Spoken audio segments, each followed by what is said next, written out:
नमस्कार आप सभी का एक बार फिर से आप सभी का बहुत बहुत हृदय से स्वागत है, अभिनंदन है। इलाहाबाद विश्वविद्यालय के नवप्रवेशी छात्र छात्राओं का प्रवेश परीक्षा आज लगभग समाप्त हो चुकी है। 30 अक्टूबर को उनकी आखिरी प्रवेश परीक्षा LLB की थी। लगातार ये प्रक्रिया चल रही थी।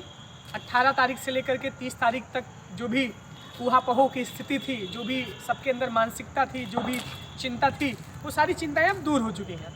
लेकिन जीवन है तो एक चिंता के बाद दूसरी चिंता का भी आना स्वाभाविक है। एक लक्ष्य के पास हम दूसरे लक्ष्य के लिए प्रयास करते रहते हैं। तो आज हम आपसे बात करने आए हैं, मेन रूप से आपने थंबनेल देख ही लिया होगा। अगर आप चैनल को नहीं सब्सक्राइब किए हैं तो सब्सक्राइब कर दीजिएगा और वीडियो को शेयर जरूर करिएगा। तो आज हम बात आपसे कर रहे हैं कि इलाहाबाद विश्वविद्यालय की जो प्रवेश परीक्षा थी उसका किस तरीके से क्या पैटर्न था, उसका कंक्लूजन क्या था, पिछली बार की अपेक्षा इस बार की जो प्रवेश परीक्षा थी वो क्या और आसान थी, क्या और कठिन थी। आज इस विषय पे आपसे मैं चर्चा करने आया हूँ। एक एक कोर्सेज के लिए मैं अलग अलग बात करूँगा, तो आप सभी आखिरी तक टिके रहिएगा। जिसका जब कोर्स ख़त्म हो जाएगा और आखिरी में कंक्लूजन दूंगा तो आप आखिरी में कंक्लूजन देख भी लीजिएगा। सबसे पहले हम बात करते हैं कि आपने प्रवेश परीक्षा अगर दे दी है तो अब तो उसके विषय में बिल्कुल ना सोचिए। आपका पेपर अच्छा गया है, पेपर ख़राब गया है, जैसे भी हुआ है, अब उसके विषय में आप बिल्कुल सोचिए ना। अब आपकी सोच यहाँ से ये होनी चाहिए कि हम उस प्रवेश परीक्षा से क्या सीखे हैं, हम क्या निष्कर्ष निकालते हैं कि हमसे क्या कमियाँ हो गई। उस पैटर्न को आपने समझा होगा जो पैटर्न पे आप परीक्षा दे रहे थे। BA की जो प्रवेश परीक्षा थी मैं उस पर बात कर रहा हूँ। पिछली बार की अपेक्षा इस बार की सारी प्रवेश परीक्षाएँ, चाहे वो BA की हों, चाहे वो BSc की हों, चाहे वो MA की हों, और आज LLB की जो परीक्षा हुई थी 30 अक्टूबर को, उसकी भी बात कर रहा हूँ, तो सारी की सारी परीक्षाएँ पिछले बार की अपेक्षा इस बार थोड़ा और कठिन बनाई गई थी।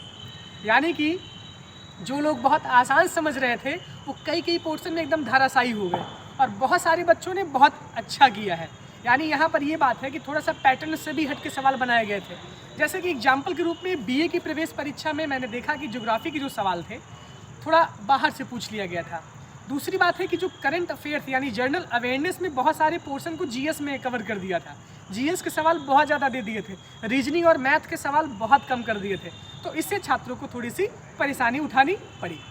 इसके बाद हम बात करते हैं आज LLB की जो प्रवेश परीक्षाएं हुई थी 30 अक्टूबर को, उसकी भी प्रवेश परीक्षाओं में बहुत सारे पैटर्न को बदला गया था। जो छात्र उम्मीद कर रहे थे, लीगल से बहुत सवाल पूछे जा चुके थे, वेन डायग्राम से सवाल बिल्कुल आया नहीं, तो सारी बातें थी जो भी मैंने मोटे मोटे तौर पे आप लोगों को बताया था। अगर आप उस पैटर्न पे अगर चले होते तो स्वाभाविक तौर पे आपकी प्रवेश परीक्षा अच्छी हुई होती। सारे तो सवाल मैं सही यहाँ से बता नहीं सकता कि ये पोर्शन आपकी प्रवेश परीक्षा में आएगा, लेकिन मुझसे जितना हो पाया मैंने आपको बताने की मैंने कोशिश की। जो भी पिछले 2-3 वीडियो को देखे होंगे वो इससे लाभान्वित हुए होंगे। खैर, अब उसके विषय में चिंता करने की आवश्यकता नहीं है। पेपर टफ आया है तो सबके लिए टफ आया है, पेपर आसान आया है तो सबके लिए आसान आया है। अब इससे एक और आगे बात निकलती है कट ऑफ की बात। कट ऑफ पे क्या कैसा रवैया है, इसके पहले मैं बात करना चाहूँगा कि MA के एंट्रेंस पे। तो MA के जो एंट्रेंस की प्रवेश परीक्षा थी, बहुत सारे सब्जेक्ट्स में छात्र बहुत परेशान थे। यानी कि आउट ऑफ सिलेबस सवाल पूछ लिया गया था। सिलेबस से तो सारे सवाल रहते हैं। अगर उसमें दिया गया है कि हिंदी साहित्य का इतिहास पूछा जाएगा तो साहित्य के इतिहास में इसी सवाल आते हैं, भले ही आप उसको पढ़े ना हो। अगर ज्योग्राफी से सवाल आएंगे तो उसी संबंधित विषय से आते हैं। आपकी पढ़ाई में हल्की सी कमजोरी हुई होगी तो खैर उस बात को छोड़िए।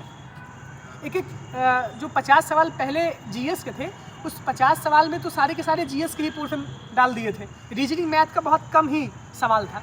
जो भी है, अब आपने परीक्षा दे दी है, अब हम आगे बात करते हैं। कट ऑफ की बात है। पिछले बार की अपेक्षा, बहुत ध्यानपूर्वक सुनिएगा, पिछले बार की अपेक्षा इस बार का जो कट ऑफ है वो नीचे जाएगा। 110% यहाँ से मैं बता रहा हूँ। अगर पिछली बार BA का पहला कट ऑफ 186 गया था तो इस बार पहला कट ऑफ 175 से 180 के आसपास आने की संभावना है।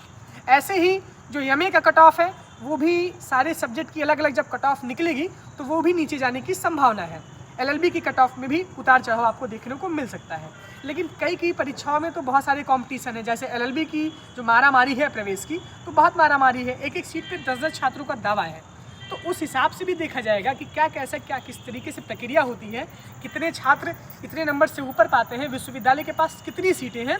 इन सब जानकारियों के बाद आपसे सिर्फ यही निष्कर्ष आज बताने आया हूँ कि इस बार के जो कट ऑफ है वो पहले के कट ऑफ से नीचे जाएंगे। इतना आप अपने दिमाग में बैठा लीजिए। मेन कैंपस अगर आपको नहीं मिलता है तो कॉलेज में इतनी सारी सीटें पर्याप्त रहती हैं कि आपको कॉलेज में एडमिशन मिल जाएगा। सिर्फ एक कोर्स को छोड़ के LLB के जो कोर्स होता है बहुत अच्छी तरीके से उसमें मारामारी होती है। लेकिन BA में अगर आप हैं, अगर आप BSc में हैं, अगर आप BCom में हैं और भी कोर्सेज में अगर आप हैं तो आप बिल्कुल भी परेशान ना होइए। आपके साथ जो होगा वो अच्छा ही होगा।